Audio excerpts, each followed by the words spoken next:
असल के कारण बताओ क्या है? आपने तीसरा मुद्दा रखा, वो पाकिस्तान के अध्यक्ष लेघारी ने क्या कहा। अरे बाप रे, हम अपने अध्यक्ष के बारे में कुछ नहीं कह सकते, मतलब आप कि उसने क्या कहा, मतलब आप अपने पार्टी के अध्यक्ष के बयान की रिस्पांसिबिलिटी नहीं ले सकते। बेचारा देवेगौड़ा लेघेरे की रिस्पांसिबिलिटी कहां से लेगा कि उसने कहां से भाषण किया, मुझे तो समझ में नहीं आता। लेघेरे ने क्या कहा? खलीज टाइम्स, हम भी दुखी हैं, पाकिस्तान के अध्यक्ष ने जो कहा वो निंदा के पात्र है। खलीज टाइम्स में जिस प्रकार आया उसका खंडन भी बाद में किया होगा, अगर वो सच है तो वो गलत है, लेकिन उसका किसी एक व्यक्ति से संबंध नहीं था। लेकिन तब आप ये नहीं बोले कि इस संयुक्त मोर्चा के सदस्य नेशनल कॉन्फ्रेंस के फारूक अब्दुल्ला ने भरी सभा में यह कहा कि छिंदवाड़ा में भरी सभा में कहा कि 1/3 कश्मीर ये पाकिस्तान को देना चाहिए और वही कश्मीर। अब उस फारूक जी के घर पे बैठ के आप तय कर रहे हैं, और इसलिए आज सुबह किसी समाचार पत्र ने लिखा है कि इनके निगोशिएशन सफल क्यों नहीं हुए। उन्होंने कहा इन्होंने जगह गलत ढूंढी। पहले फारूक अब्दुल्ला के यहां बैठे, अब वहां कोई भी आदमी लाइन ऑफ एक्चुअल कंट्रोल के बाहर तो जा ही नहीं सकता, तो जो लाइन ऑफ एक्चुअल कंट्रोल है उसके बीच में था। और फिर दूसरी बार बैठे शरद जी के यहां, अब वहां कोई फेंस सिटिंग सब मामला है, कभी पॉजिटिव डिसीजन होता ही नहीं, तो वहां से डिसीजन कहां से आएगा?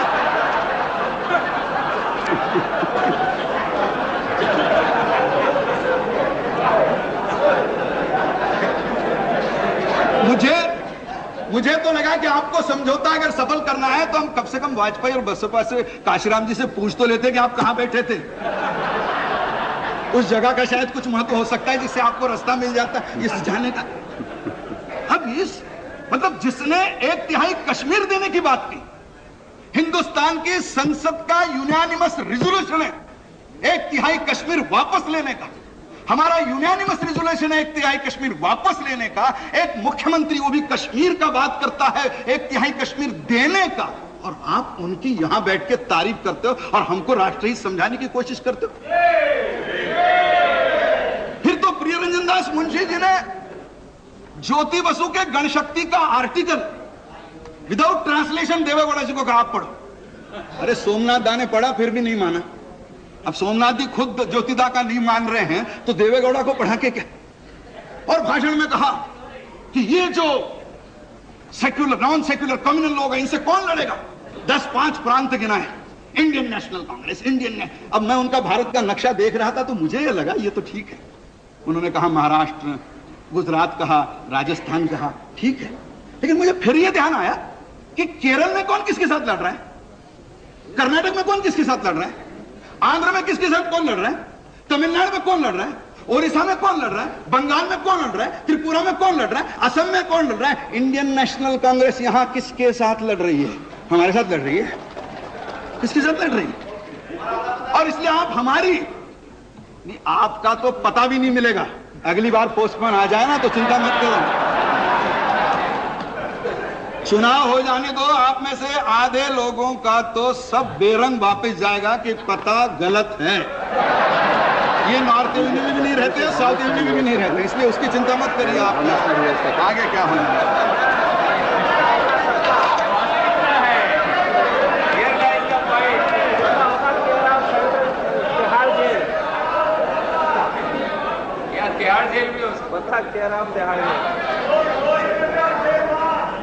सभापति जी, मैं उस पत्र का अध्यक्ष जी क्षमा चाहता हूं। मुझे इनकी आपसी राजनीति में कोई रुचि नहीं है, क्योंकि संसद में आया इसलिए बातचीत करने की आवश्यकता है। अन्यथा यह सत्ता दल है, यह समर्थित दल है। इनकी सत्ता इनके समर्थन पे, इन पे समर्थन हटा लिया, इनका आपस का मामला है। यह आपस का झगड़ा पंचायत में लेके आए, और पंचायत में लेके आए इसलिए बात करने की आवश्यकता पड़ रही है। नहीं तो हमें कोई आपकी झगड़े में रुचि नहीं। आप समर्थन दो ना दो, आपने जो तय करना है करिए, लेकिन जिस प्रकार की राजनीति आप कर रहे हो, यह पत्र क्या है? अगर सब मंत्री अच्छे हैं तो आपका पत्र क्या है? पत्र में आपने संयुक्त मोर्चे के कौन से मंत्री को बख्शा है? संयुक्त मोर्चे के किस बात के लिए आपने कहा है कि अच्छा है? और इतना ही नहीं, मैं तो पत्र को देखकर आश्चर्य से दंग हो गया। राष्ट्रपति को लिखा है कि पंजाब के चुनाव में इन लोगों ने हमारी मदद नहीं की इसलिए हम हार गए। अब राष्ट्रपति इसको क्या करेंगे भाई? यूपी में आप हार गए, पंजाब में हार गए, इसका आपके समर्थन के विड्रॉल से क्या देना लेना है? और मान भी लीजिए आप इकट्ठा हो जाते, तब भी अकाली दल और भारतीय जनता पार्टी की इतनी ताकत थी कि वो आपको इकट्ठा भी हरा देते, लेकिन आप राष्ट्रपति को लिख रहे हैं कि यूपी में क्या हो रहा है? They are not helping us politically, all by elections we are losing, they are not helping. अब राष्ट्रपति क्या करेंगे? बाई इलेक्शन आप लूज कर रहे हैं, क्या ड्राफ्टिंग है? आप उसका ड्राफ्ट देखिए। शरद जी देख रहे हैं, शायद जरूर देखें, मैं पढ़ के बात कर रहा हूं।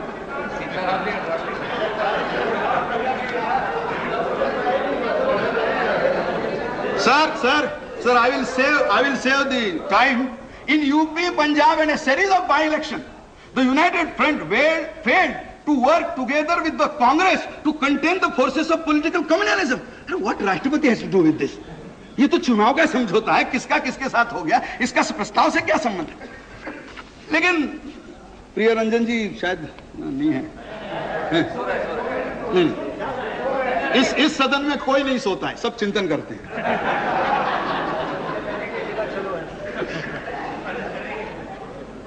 अध्यक्ष जी उन्होंने दुख बताया कि दोनों तरफ से मार पड़ रही, इसलिए मुझे लगा कि जसवंत जी की भी मारे और मैं भी मारे, ठीक नहीं। मुझे कभी कभी उनकी हालत समझ में आती है। इनकी सत्ता इनके आधार पे है, पूरा समर्थन इनका ही नहीं तो ये तो आते ही नहीं, शपथ ही नहीं होती, 1 महीने में चले जाते। अब इन्होंने सत्ता दी और सत्ता देने पर इन्होंने उत्तर क्या दिया? एक बड़े नेता ने कहा समर्थन वापस लिया तो जूते पड़ेंगे। अब मुझे मालूम नहीं, ये संसदीय शब्द नहीं है, अच्छा शब्द नहीं है, लेकिन अब बड़े नेता कह चुके, हम क्या करें? किसी ने यह कहा कर्नाटक की विधानसभा में, हिम्मत है तो समर्थन वापस लेकर दिखाओ। और एक बड़े नेता ने तो कहा you have a choice, United Front और Tihar jail, choice is yours. ये कौन सा समर्थन मांगने का ढंग है जी? मतलब मैं नाराजगी समझ सकता हूं आप लोगों की, ऐसे कैसे आखिर समर्थन दिया हमने, वीपी सिंह को समर्थन दिया तो थोड़ा बहुत नाराजगी हम भी समझ सकते हैं आपकी नाराजगी। कोई कहे कि यूनाइटेड फ्रंट और तिहाड़ जेल, अब यहां खड़े होकर कह रहे हैं हम अपील करते हैं, हम प्रार्थना करते हैं, हम अपील करते हैं, प्रार्थना करते हैं। ये पहले क्यों कहा? अब असली झगड़ा सांप्रदायिकता का नहीं है। अगर भारतीय जनता पार्टी 10 महीने पहले सांप्रदायिक थी तो आज भी उतनी होगी, हम तो उतने ही हैं। फिर सांप्रदायिकता के नाम पर आप दोनों इकट्ठा आ रहे हैं, आज बिखरने की बात क्यों हो रही है? ऐसी कौन सी बड़ी बातें आई जो हमारे सो कॉल्ड कम्युनलिज्म से बड़ी हुई? लेकिन अध्यक्ष जी एक बात संयुक्त मोर्चा को भी समझना चाहिए, अरे जिनके समर्थन पे राज कर रहे हो उनके साथ कुछ तो अच्छा बर्ताव करो। झारखंड मुक्ति मोर्चा के केस में अचानक एक नया नाम जुड़ गया, अरे पहले नहीं था, वो महतो ने कभी उस नाम को नहीं लिया, अब जुड़ गया। अब परेशानी होगी साहब, किसी वरिष्ठ नेता पर इस प्रकार का आरोप होता है तो परेशानी होगी। अध्यक्ष जी अब पार्टी को किसी ने 2 करोड़ का चंदा दिया, अच्छा सूटकेस में नहीं, चेक से दिया।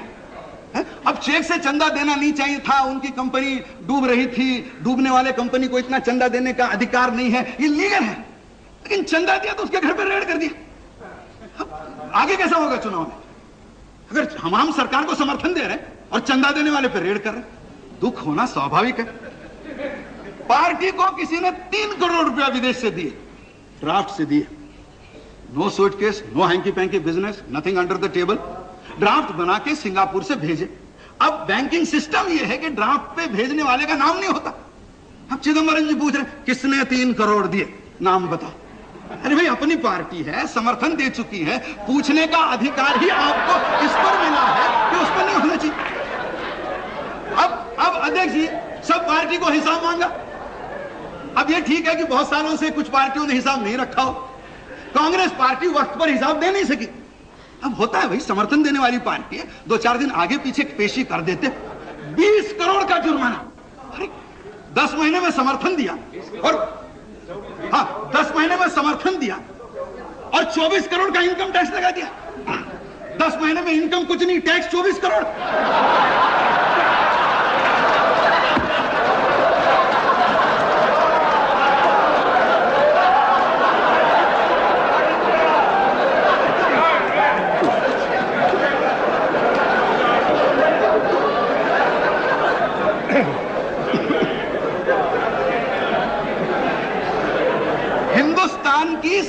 राजनीति में, हिंदुस्तान की सारी राजनीति में एक वाक्य बड़ा प्रसिद्ध है, ना खाता ना बही, हम जो कहे, मैं किसी का नाम नहीं लूंगा, हम जो कहे वही सही। अब साहब, जिस व्यक्ति की प्रतिष्ठा 50 वर्ष तक ऐसी थी कि हम जो कहे वही सही, उसको आपने नोटिस दी थी डिस्प्रोपोर्शनेट एसेट है बोल के आपके। अरे डिस्प्रोपोर्शनेट एसेट की नोटिस दी थी, 25 साल लोगों ने हिसाब में नहीं मांगा और आप हिसाब मांगने लगे डिस्प्रोपोर्शनेट है। अब अगर गुस्सा आया हो तो उसमें दोष किसका है? तो कुछ तो कांग्रेस वाले बोल नहीं रहे खुलकर, इसलिए मैं उनकी थोड़ी मदद करना चाहता हूं।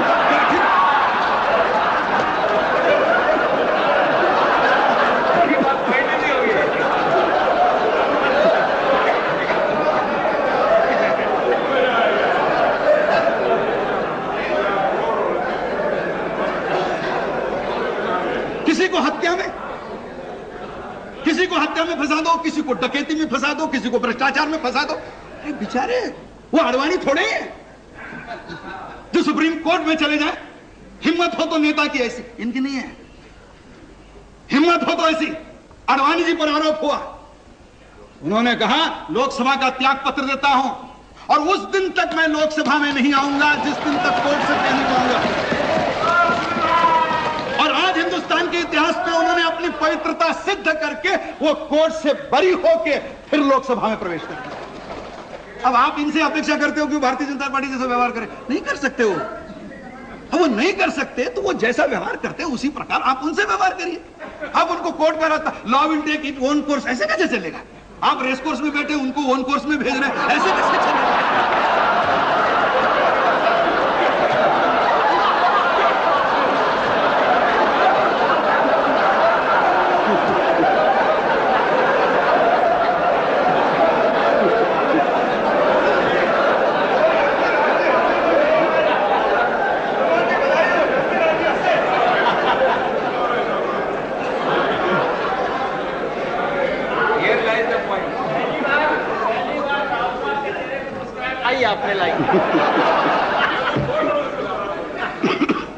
अध्यक्ष जी,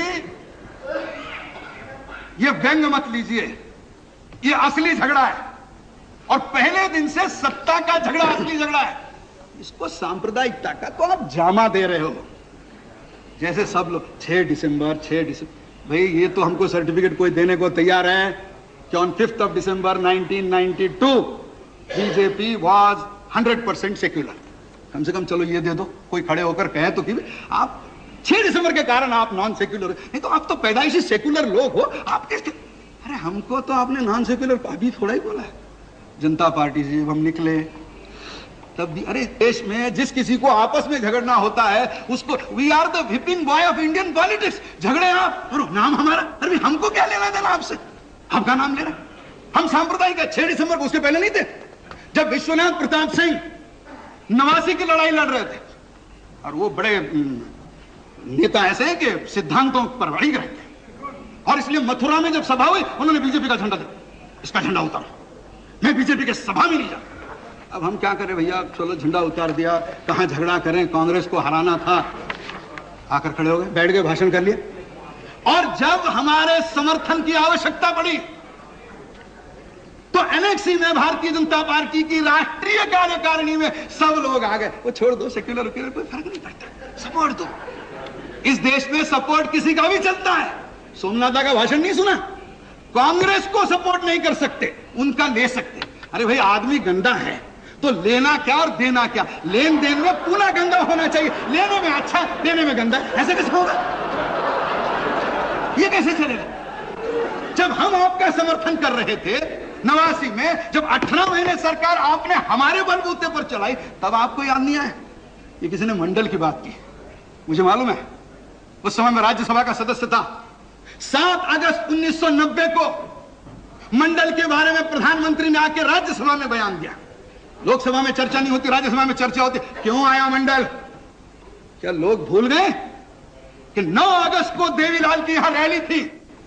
देवीलाल ने चुनौती दी थी और उस रैली से बचने के लिए आपने मंडल आयोग का साथ का रास्ता ढूंढा था। कोई सामाजिक न्याय से शुरुआत नहीं हुई थी और भारतीय जनता पार्टी ने उस दिन सौभाग्य से राज्यसभा में बोलने वाला मैं पहला वक्ता था और उस दिन भारतीय जनता पार्टी की ओर से हमने मंडल आयोग का समर्थन किया था, स्वागत किया था और आज भी हम करते हैं।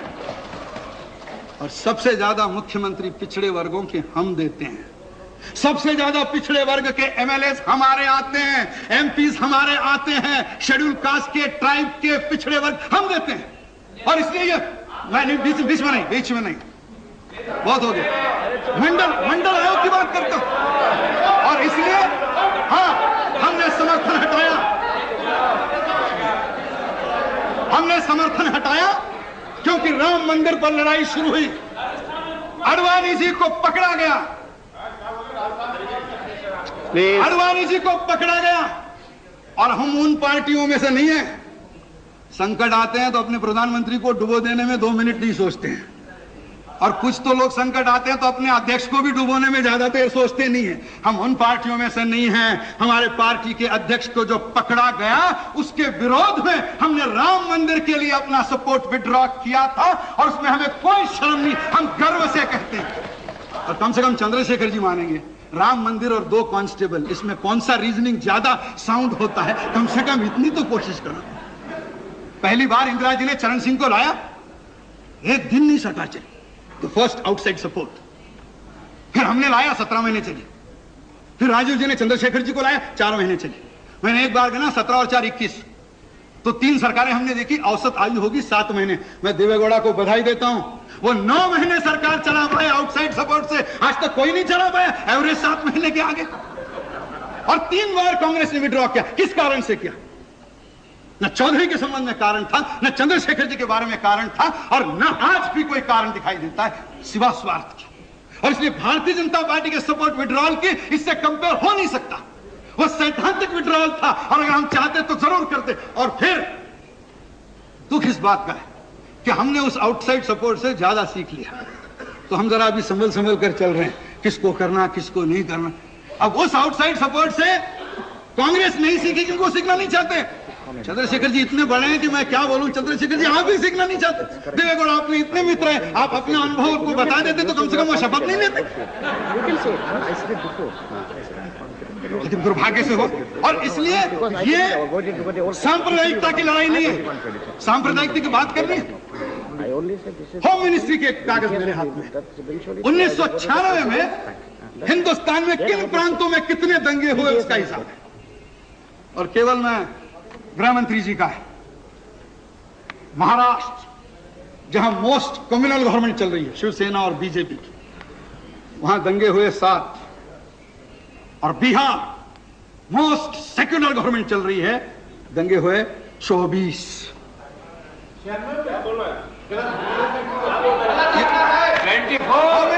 होम मिनिस्टर हम चैलेंज करते हैं, चार्ज करते हैं, आपको चुनौती देते हैं, आप प्रूफ कीजिए क्या बात करते हैं।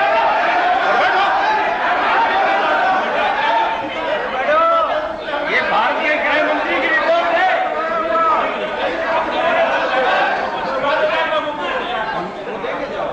मैं आशा करता हूं कि गृह मंत्री अपने पीछे जो लोग खड़े हैं उनका सुनकर अगर इसमें सुधार हो तो करेंगे।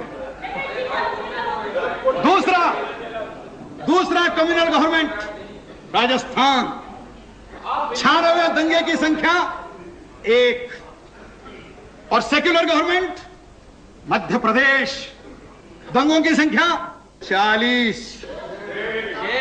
कम्युनल गवर्नमेंट दिल्ली, दंगे 1। सेक्युलर गवर्नमेंट, सबसे सेक्युलर गवर्नमेंट केरल, दंगे 34। और ये आंकड़े मेरे नहीं है, ये गृह मंत्री का कागज है। और इसलिए ये विषय सांप्रदायिक और असांप्रदायिकता इसका नहीं है। हम माने न माने, इस संयुक्त मोर्चा की सरकार या प्रधानमंत्री, उनके लिए आंसू बहाने की कोई आवश्यकता नहीं है, क्योंकि इस सरकार का अगर ऐसा हो तो हमको हमेशा राज में रखो, दंगे हो गए नहीं देश में। मैं आपको एक तरकीब बता रहा हूं दंगे न होने की, ये बहुत बार सुन चुका हूं मैं। इस सरकार का जन्म ही विचित्र हुआ। अध्यक्ष जी, कल रात मैंने दूरदर्शन पे पढ़ा, सुबह समाचार पत्रों में पढ़ा कि 13 पार्टी अपने अपने सदस्यों को व्हिप देने वाले हैं। अभी सरकार का गठन देखिए, दिया नहीं दिया मैं नहीं जानता, वो अपना उनका मामला है, देना दे मर्जी उनकी है। अब मैं सोच रहा था कि कौन किसको व्हिप देगा, कैसे देगा। मुझे खलप जी ध्यान है, अभी वो सेक्युलर है। हाँ, रमाकांत जी खलप कानून मंत्री, अभी वो सेक्युलर है। एक साल भर पहले महाराष्ट्र गोमांतकवादी पार्टी और बीजेपी और शिवसेना का एक समझौता था, हमने चुना था, इनको मुख्यमंत्री करने का हमारा प्रयास था, लेकिन हो नहीं पाया, वो चुनाव हार गए। अब वो सेक्युलर हो गए, हम कम्युनल हो गए, तो चलते रहता उसमें, ये तो हमारे साथ कोई बहुत नई बात नहीं। अब मुझे लगा ये 13 पार्टियों में खलप जी का व्हिप कौन किसको देगा। फिर मुझे लगा वो राइट हाथ से व्हिप लिखेंगे, लेफ्ट हाथ को दे देंगे। ये सरकार बनी ऐसी है। मुझे लगा कि शीशराम जी सतपाल जी को व्हिप देंगे या सतपाल जी शीशराम जी को व्हिप देंगे, क्योंकि देने वाले तो कांग्रेस में चले गए, ये इधर बैठ गए। अब नारायण दत्त तो इधर है नहीं, देंगे किसके। ये सरकार, मैं केवल एक छोटा उदाहरण देना चाहूं, खलप जी सामने है। हम अभी इन दिनों में चीन में एक संसदीय यात्रा थी, आपके आशीर्वाद से खलप जी के नेतृत्व हम गए। आजकल अध्यक्ष जी चीन में जनतंत्र जानने की बड़ी उत्सुकता बढ़ी है और इसलिए बहुत दिन बदले हैं। पहले तो कम्युनिस्ट पार्टी यहाँ कम्युनिस्ट पार्टी के निमंत्रण पे आती थी, आजकल तो चीनी communist party Bharatiya Janata party के निमंत्रण पर भारत में आकर अभ्यास करना चाहती है, क्योंकि वो भी जानते हैं कि इनमें तो कुछ बचा नहीं है, क्या फायदा इनसे संबंध रख के, जो नई पार्टी आने वाले है उससे ज्यादा संबंध रखो। तो उनका भी आपस का सारा बदला है। अब मैं जब चीन में गया, रमाकांत जी भी थे, चिंतामन पानी रहे थे, बहुत यहाँ के मित्र थे, कुछ राज्यसभा के थे। जब हम वहां गए तो कुछ वहां के लोगों ने पूछा, भाई आपकी डेमोक्रेसी कैसी चलती है, क्योंकि उन लोगों का तो संसद अलग, इलेक्शन अलग। तो रमाकांत जी थे और बड़े नेता हैं, लेकिन पुरानी मित्रता है, तो उन्होंने मुझे कहा कि सर बताइए भाई कैसी चलती है, चर्चा करो इनसे। तो एक एमपी ने मुझे पूछा कि हाउ इज योर डेमोक्रेसी। तो मैंने कहा मैं डेमोक्रेसी बताता हूँ, मेरा उदाहरण, मैंने कहा सिर्फ मैं परिचय करवाता हूँ, डेमोक्रेसी समझ लो। मैंने कहा I am Pramod Mahajan, I am member of Lok Sabha, I belong to the single largest party and I am in opposition. चीनी आदमी मेरे को देखते रहा, you are single largest party. मैंने कहा we are the single largest party in the house, we are in opposition. अच्छा, फिर हमने चिंतामन पानी ग्रही की ओर हाथ कर दिया। मैंने कहा ये है, वो सामने है, हाँ श्रीवल्लभ पानी, माफ करना, वो सिंह का सिंह करते तो थोड़ा हो जाता है। अब उनकी ओर हाथ करके कहा he belongs to the second largest party, he is outside the government supporting the government. फिर एमए बेबी थे, मैंने उनको उठा दिया, मैंने कहा he is the third largest party, he is inside the front but outside the government. और फिर मैंने कहा he is mister Ramakant Khalap, he is the only member of his party and he is the government.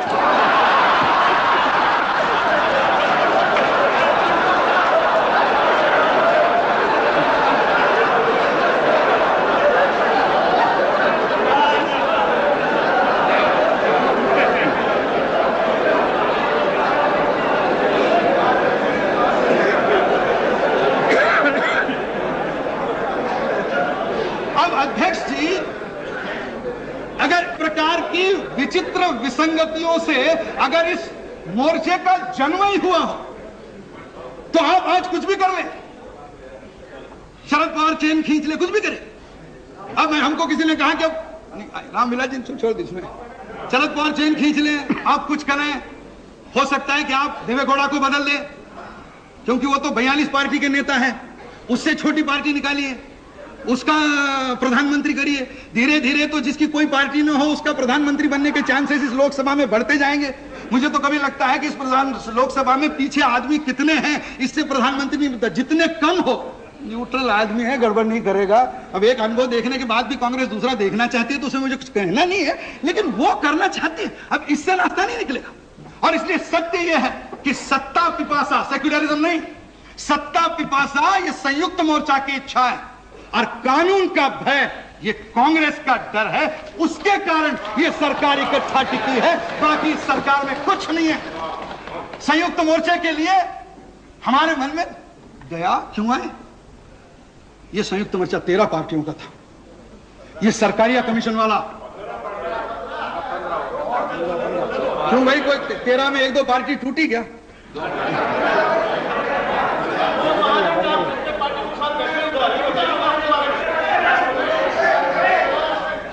धारा 356 का दुरुपयोग न करने वाली और इसी सरकार में गुजरात में हमारे मुख्यमंत्री को बहुमत होते हुए और सदन में सिद्ध करने के बाद भी आपने गुजरात में हमारी सरकार गिरा दी। क्या दया करें?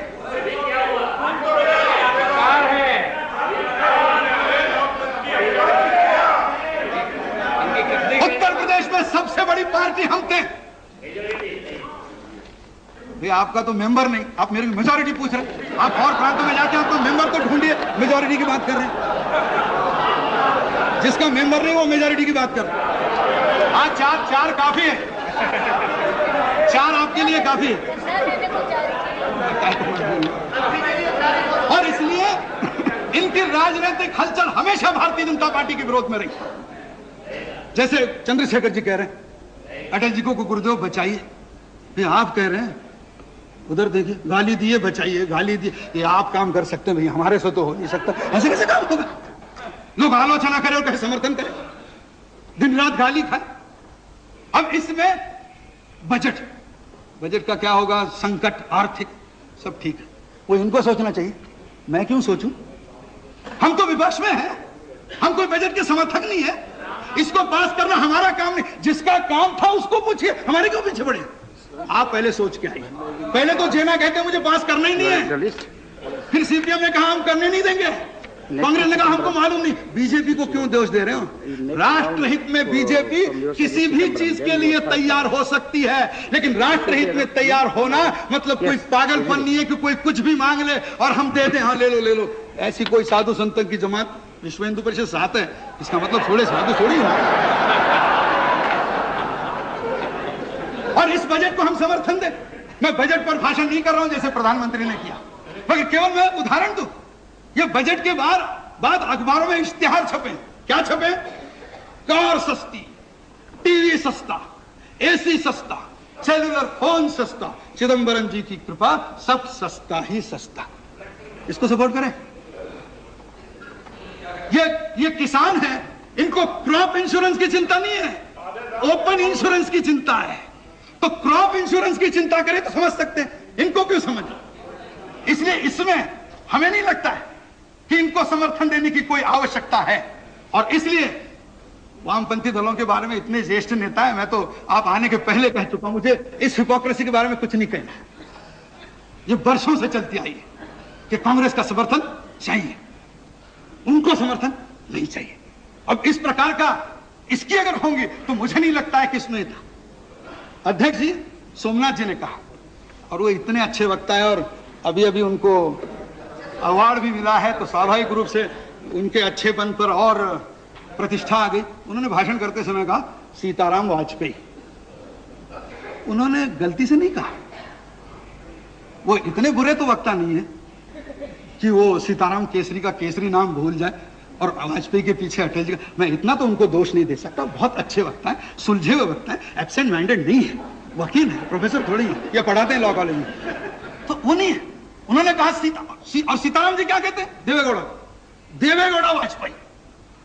ये कहते हैं केसरी को तुम सीताराम वाजपेयी, और सीताराम केसरी देवेगौड़ा को कहते हैं तुम देवेगौड़ा वाजपेयी।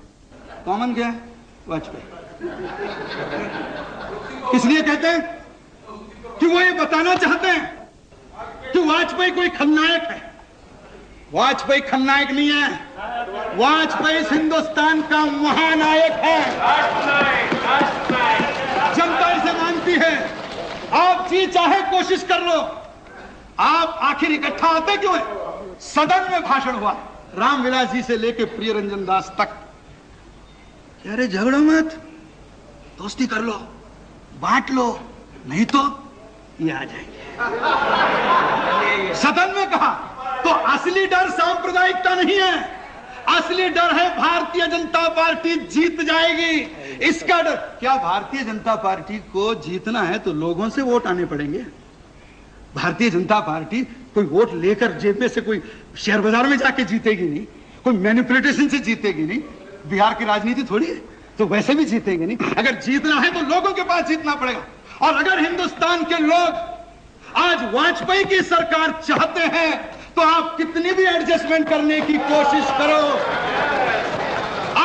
दिन शायद बचा भी लो, आप घोड़ा बदल भी दो, किसी और लंगड़े घोड़े को लेके आओ, उससे बहुत सरकार चलने वाली नहीं है। हम चिंतित नहीं हैं और इसलिए हमको लगता है कि आज के संकट का दोष आपका है और इस संकट, हमारा भय आपको है, क्योंकि आप जानते हैं कि आपने 10 महीने में ऐसे खेल दिखाए हैं, आने वाले 4-6 महीने में अगर कुछ गड़बड़ करो तो और ऐसे खेल दिखाओगे कि हिंदुस्तान की जनता समझ जाएगी कि अगर हिंदुस्तान को कोई स्थिर सरकार देता है तो अटल जी के नेतृत्व में हम और हमारे दोस्त मिलकर आपको स्थिर सरकार दे सकते हैं। स्थायित्व का दावा अब हम करेंगे और इसलिए आज का संकट है, चाहे इसे निपट लो। आज ना कल, कल ना परसों आपको जनता के पास जाना होगा और जनता के पास जब आप जाओ, इस विश्वास मत का कुछ भी हो, उस जनता के पास अटल जी के नेतृत्व में हम इतना विश्वास मत लेकर आएंगे कि आप इकट्ठे होने से भी हमारा राज कोई रोक नहीं सकेगा। इन शब्दों के साथ मैं इस प्रस्ताव का विरोध करता हूं। बहुत बहुत धन्यवाद।